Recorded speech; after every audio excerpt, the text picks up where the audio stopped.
आज यहाँ रांची के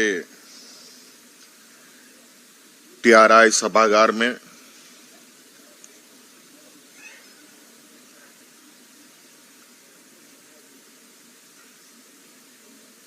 आदिवासी समूह के बीच में आदिवासी समाज के बीच से ही चिन्हित की गए अति कमजोर आदिवासी समाज के लिए, अति कमजोर आदिवासी वर्गों के लिए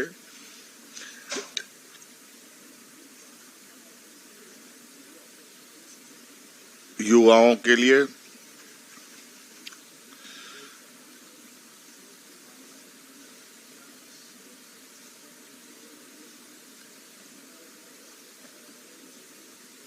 फ्री आवासीय कोचिंग कार्यक्रम के इस शुभारंभ में हमारे साथ उपस्थित आदिवासी कल्याण मंत्री आदरणीय चंपई सोरेन जी, विभागीय सचिव राजीव अरुण एक्का साहब, यहाँ उपस्थित हमारे प्रधान सचिव वंदना दादेल जी, सचिव विनय चौबे जी और बहुत लंबे समय से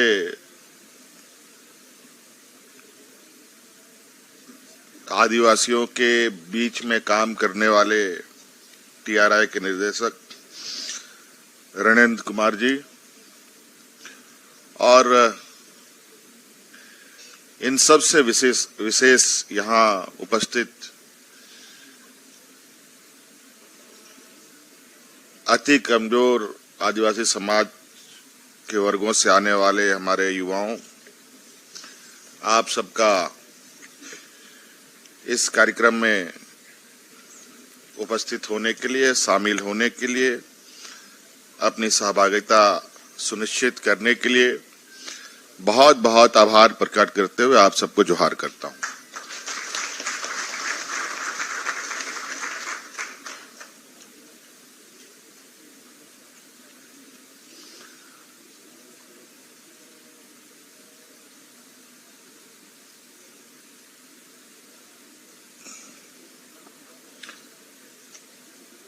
वर्तमान में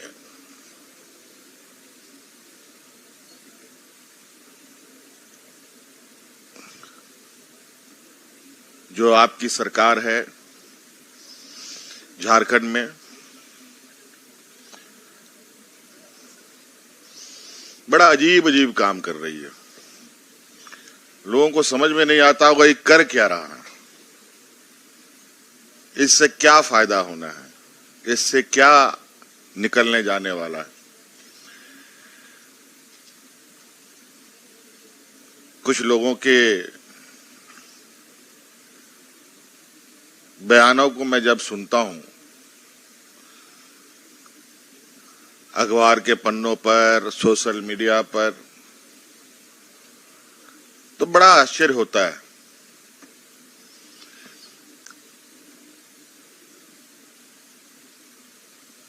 और बहुत कम समय अभी हम लोगों ने राज्य को एक दिशा देने का समय लिया है। सरकार बनने के बाद 2 साल तो हम लोग कोरोना में ही ताले बंद करके रह गए थे। 1-1.5 साल के कार्यकाल में कभी सुनने को आता है इस राज्य का आदिवासी, दलित, पिछड़ा, अल्पसंख्यक बच्चे विदेशों में पढ़ाई करने जा रहे हैं।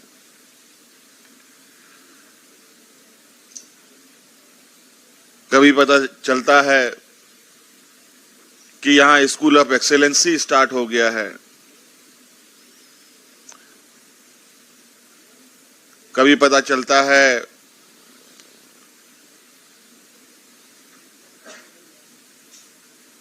कि यहाँ के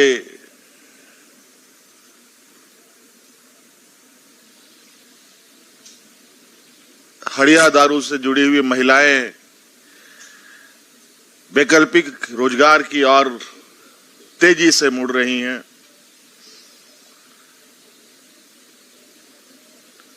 बहुत सारे ऐसी चीजें और राज अलग होने के जो सपने थे और जिन लोगों का सपना था राज अलग होने के बाद वो सपनों को कितना धरातल पर उतारा गया और सपनों ने कितनी उड़ानें भरी, आप कह नहीं सकते।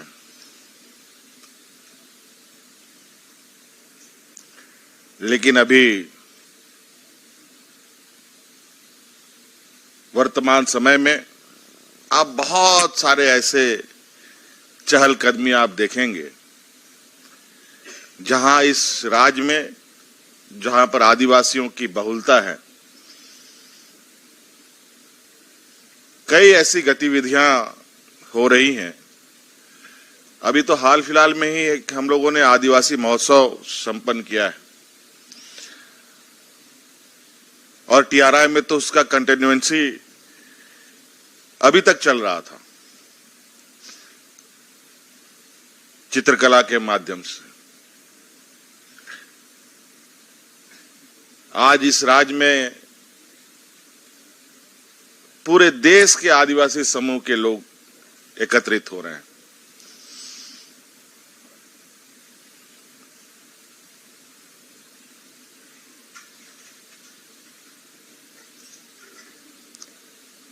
और यहाँ मुख्य रूप से आदिवासी समाज के बीच में काम होता है। इस राज्य में लगभग 32 आदिवासी समूह हैं। उसमें से 8 अति कमजोर आदिवासी समूह हैं, जिनके लिए आज हम ये एक नया और ये देश में पहला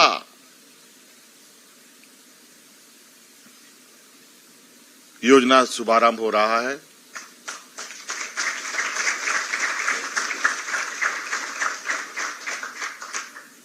वैसे भी तो दुनिया में धीरे धीरे आदिवासी समाज विलुप्त हो ही रहा है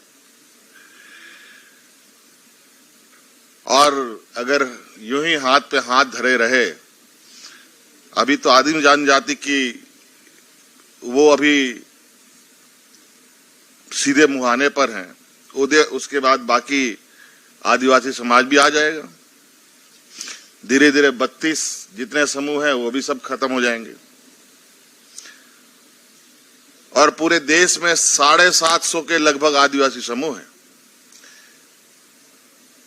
और उन 750 समूह में 32 समूह हमारे राज्य में और उन 32 समूह में 8 समूह पूरे देश में 75 के लगभग, जो मुझे जानकारी है, अति कमजोर आदिवासी वर्ग है और उन 75 में से 8 हमारे ही राज्य में है। आपको जो सरकार राशन देती है उससे आप जीवन में कभी आगे नहीं बढ़ सकते। वो सिर्फ आपको जिंदा रखने के लिए दे रही है।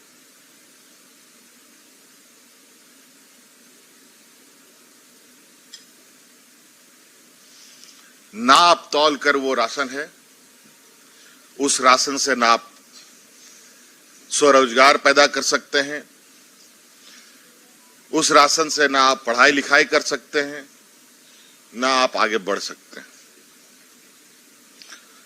राशन सिर्फ आपको जिंदा रखने का माध्यम है। चाहे राशन कोई भी बीपीएल परिवार को मिल रहा हो,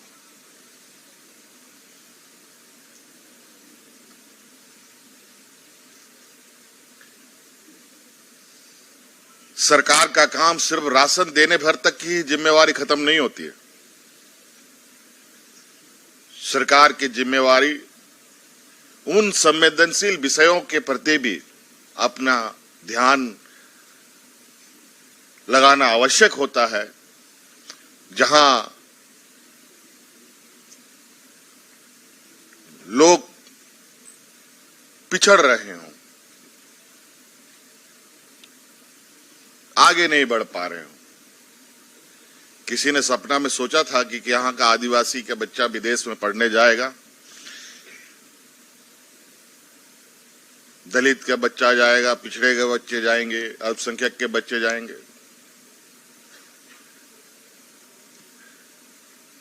आज हमारा ये प्रोग्राम यूनाइटेड किंगडम के सरकार के अंदर और यूनिवर्सिटी के अंदर चर्चा का विषय है। अभी तो कुछ दिन पहले हम लोगों ने 25 बच्चों को भेजा है।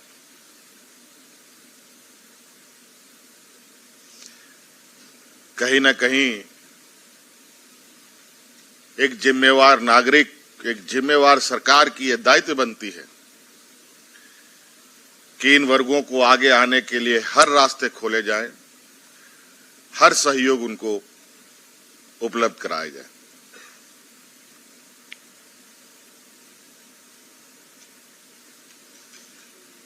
आज बहुत कुछ है। अभी आप लोग देखेंगे समय बीतते बीतते कई ऐसी चीजें जो हमारे जहन में है वो आपको भी दिखेगा और उसका परिणाम भी दिखेगा।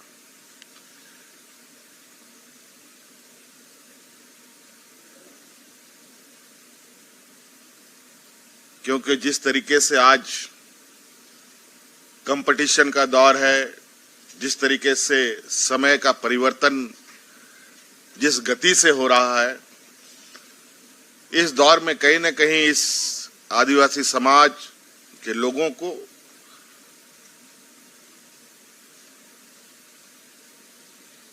अपनी गति बढ़ानी पड़ेगी।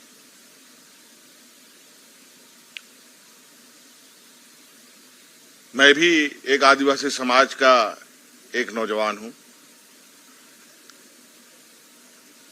मैं आप ही के बीच से आया हूं, कोई ऊपर आसमान से टपक के नहीं आया।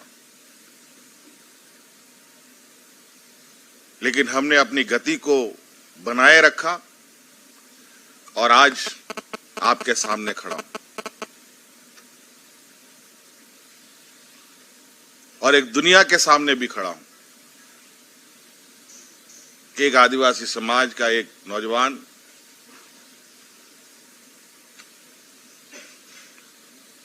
आदिवासी मुख्यमंत्री है। यहां ऐसे नहीं है कि नहीं है।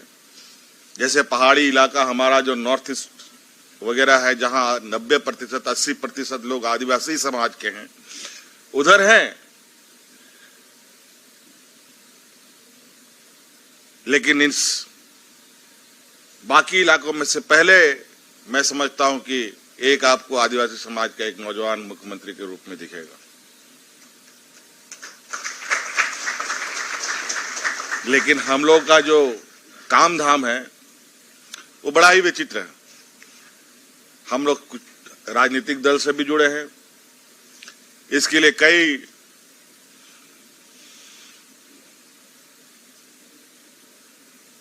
चुनौतियों से भी जूझना पड़ता है। खैर कोई बात नहीं। आपके इस नौजवान भाई ने बहुत आप लोगों के सहयोग से कई चीजों को से होते हुए हम यहां तक पहुंचे हैं। हमने अपनी लड़ाई जारी रखी है और ये मैं मानता हूं हम लड़ते रहेंगे, संघर्ष करते रहेंगे, मेहनत करते रहेंगे, तभी हम जिंदा रह सकेंगे।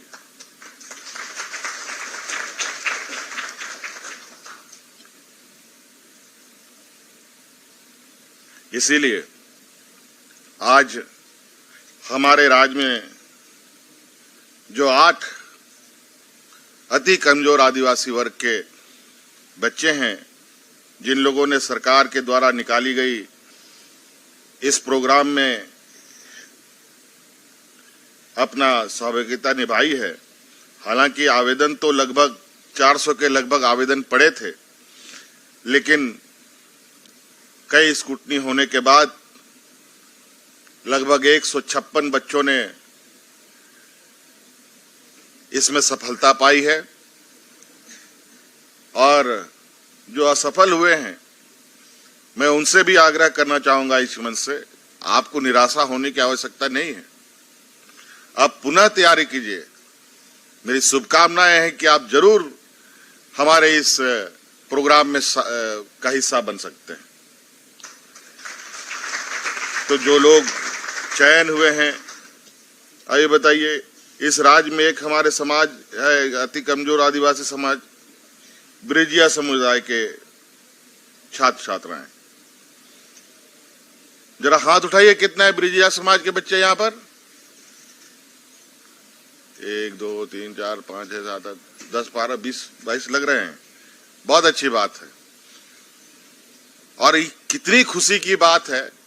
आप, मैं हनुमान जी होता तो कलेजा चीर के दिखा देता कि कितनी प्रसन्नता है। और ये समाज आज इस राज्य में सबसे कम संख्या में, मात्र ये लोग 6000 लोग बचे हैं हमारे राज्य में। आज हमारी ये किस्मत है कि हमने ये प्रोग्राम निकाला। प्रोग्राम के तहत आज 22 बच्चे उस समाज से यहाँ चिन्हित होकर आए हैं और मैं उम्मीद करता हूं जो आने वाला जो हम लोगों ने वैकेंसी निकाली है कि ये 22 बच्चे सफल हो जाए।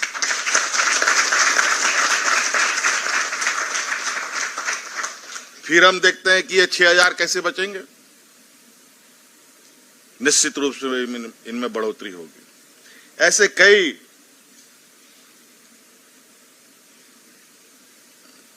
अच्छे तादाद में बच्चों ने यहाँ पर अपना ये हिस्सा लिया है और सफल भी हुए हैं। और बड़ी इसमें खुशी की बात है कि 156 में 63 बच्चे जो हमारी बच्चियां हैं, लड़कियां हैं। कमाल है।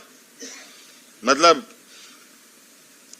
ये बहुत ही शुभ संकेत है कि 156 में 63 बच्चियां हैं, लड़कियां हैं। क्योंकि निश्चित रूप से अगर शिक्षा में, रोजगार में और